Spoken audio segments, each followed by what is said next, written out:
We're mentally retarded and sexually retarded. These guys are stand-up comedians on stage. An example of a sexual retard would be somebody who plays a professional sport but spends his time sticking his fingers in other guys' butts. It's kind of like they're like wide-eyed children that are just kind of like soaking it all in. We seem to have a fascination with anything to do with the body, whether it be good, bad, or just a little bit, messed up. From day one, they had it all written down. Gonna be f***ing huge. We have a fascination with girls, obscenities, food, and anything that will offend people or ourselves or our own family. And then Travis, at the end of the day, when we're all alone, will bust out the gnarliest stuff you've ever heard. I mean, I can't even repeat it.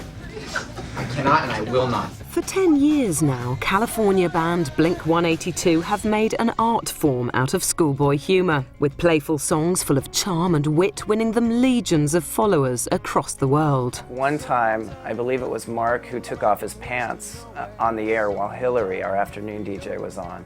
From their early days playing in Tom's garage to their records going platinum and their concert tours packing them in all over the world, it's safe to say that Blink182 is now a worldwide phenomenon. I'm gonna be 50 years old. I'm gonna be like, let's go out there and masturbate and, screw your parents, don't go to school. And I'm gonna be like 50, it's gonna be bad. Tom DeLonge, Mark Hoppus and Travis Barker have had an amazing career to date, with their potty humour helping them have fun along the way. And it looks as though their popularity is going to keep on running.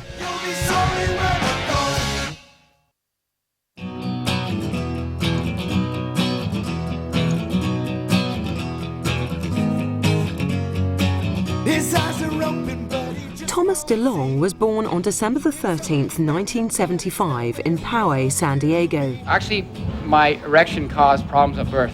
The founding member of the band, which was originally just known as Blink, he had been a less than perfect student. But there was one thing he did apply himself to: his guitar.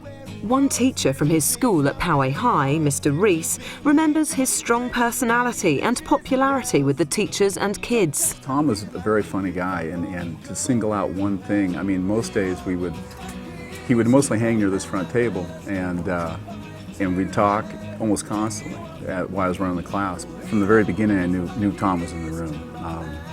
He was the kind of guy that made you laugh. He was a very funny man, so it kind of worked out because I liked to tease back.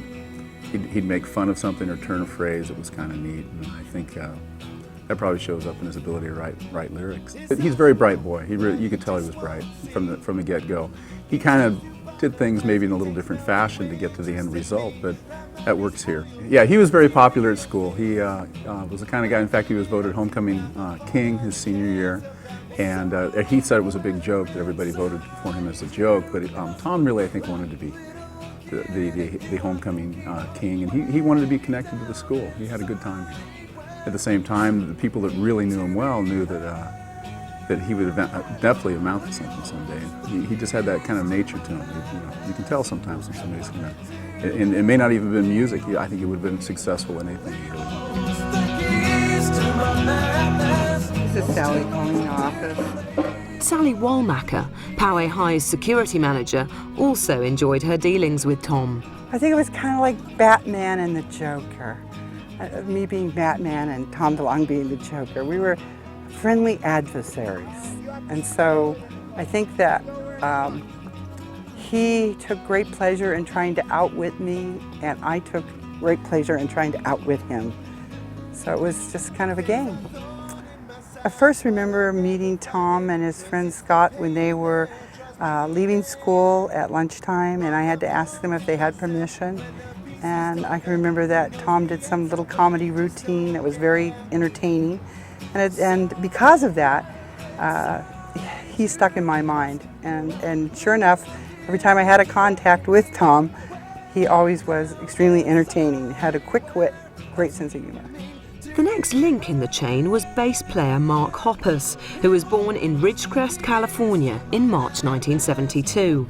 Scott Richardson, a friend of Mark's at school, remembers his strong sense of fun while working part-time together at a local pizza joint. Working with Mark in the pizza place, Just like any other waiter or a lot of other waiters, I was in the back, and he would be bringing out pizzas back and forth that I would make, and him screaming at us, we screaming at him. It was really, really, really busy restaurant at the time, and so the screwing around was kind of limited to after hours.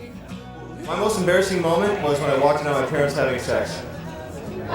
And 45 minutes later, my dad's like, "Get out of here!" The final member of the band to join was local drummer Scott Rayner. All the completed three-piece needed now was a place to practice and a hope that one day they would get that all-important first gig.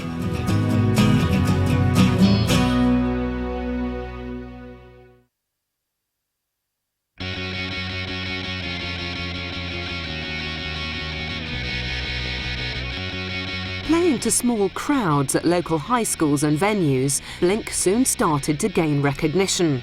Bram Goodis, whose father Eric owned Cargo Records, was friends with the band and instrumental in getting them their first record deal. They actually moved into the area where I was living, and that's kind of how I met them, is because they were looking for places to skate around that area, so I kind of showed them all like the local spots and stuff like that, and that's how we became friends.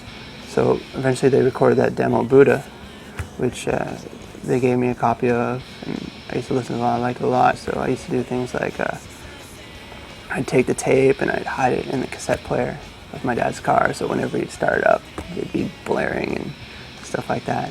I first heard of Blink from my son, who was not only friends with them, but they were beginning to gain in popularity, and he was going to their shows.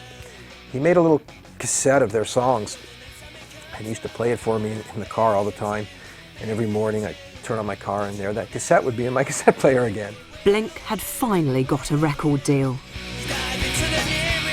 One of the most influential local DJs at the time, Mike Halloran, also helped Blink on their road to success.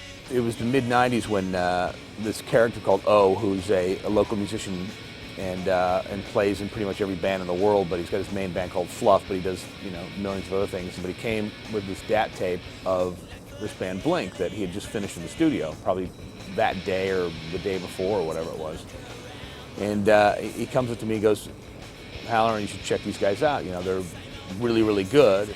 So I agreed to sit down with him. We go through the stuff, and he plays me about 3 or 4 tracks. So while I was sitting there and listening